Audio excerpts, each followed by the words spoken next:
Hello friends, welcome back to Niklas cooking blog. నేను ఈరోజు మీకోసం క్రిస్పీ అండ్ టేస్టీ కాకరకాయ ఫ్రై ఎలా చేయాలో చూపిస్తాను. మరి మనం వీడియోలోకి వెళ్ళిపోదామా? మరి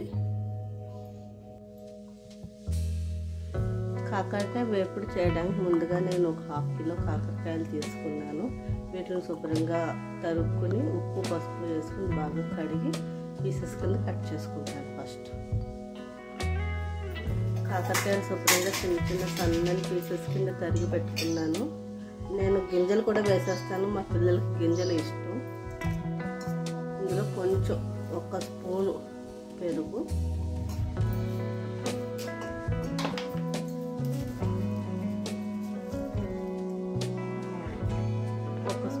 సాల్ట్, 1/4 స్పూన్ పసుపు, ఈ 3 వేసి బాగా పట్టించి ఒక 5 మినిట్స్ వదిలేసి 2-3 టైమ్స్ వాటర్లో బాగా కడుక్కోవాలి. కడుక్కుంటే అప్పుడు మనకి కాకరకాయలో చేదు ఉండదు. ఇప్పుడు స్టవ్ వెలిగించుకుని బాగా పెట్టుకుని అందులో సరిపడా ఆయిల్ వేసుకుంటాం. ఫ్రైకి కొంచెం ఆయిల్ పడుతుంది.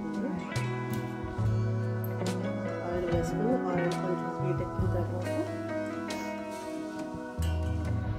ముందుగా శుభ్రం చేసి పెట్టుకుని కాకరకాయ ముక్కలు వేసుకుంటాం.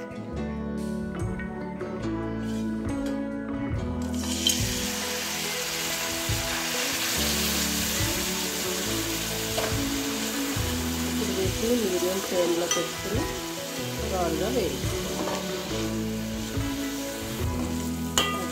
ఇలా కలుపుకుంటూ ఉండాలి. చూడండి, ఆల్రెడీ హాఫ్ వేగిపోయింది. ఇంకొంచెం వేగిన తర్వాత ఉప్పు, కారం, పసుపు అలాంటివి వేసుకుందాం. కారం మాత్రం లాస్ట్లోనే వేసుకోవాలి. కొంచెం వేగిన తర్వాత ఉప్పు, పసుపు వేసుకుందాం. గింజలు ఎందుకు ఉంచానంటే రసం సాంబార్లోకి నంచుకుంటున్నప్పుడు ఈ గింజలు మంచి క్రిస్పీగా ఉండి మంచి టేస్ట్గా ఉంటాయి. మీకు ఇష్టం లేకపోతే గింజలు తీసేసి ఫ్రై చేసుకోవచ్చు. ఇప్పుడు కొంచెం వేగిన కదా, ఇప్పుడు ఇందులో కొంచెం సాల్ట్ వేసుకుంటాం సరిపడా.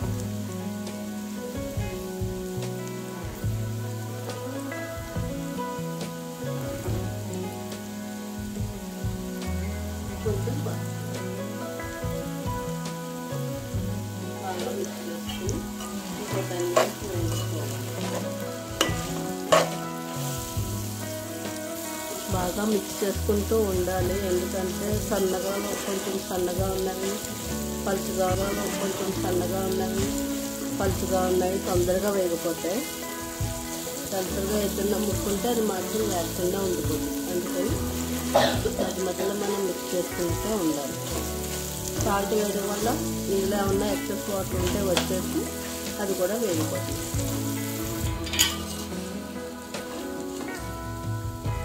కాకరకాయ మంచిగా ఫ్రై అయిపోయింది.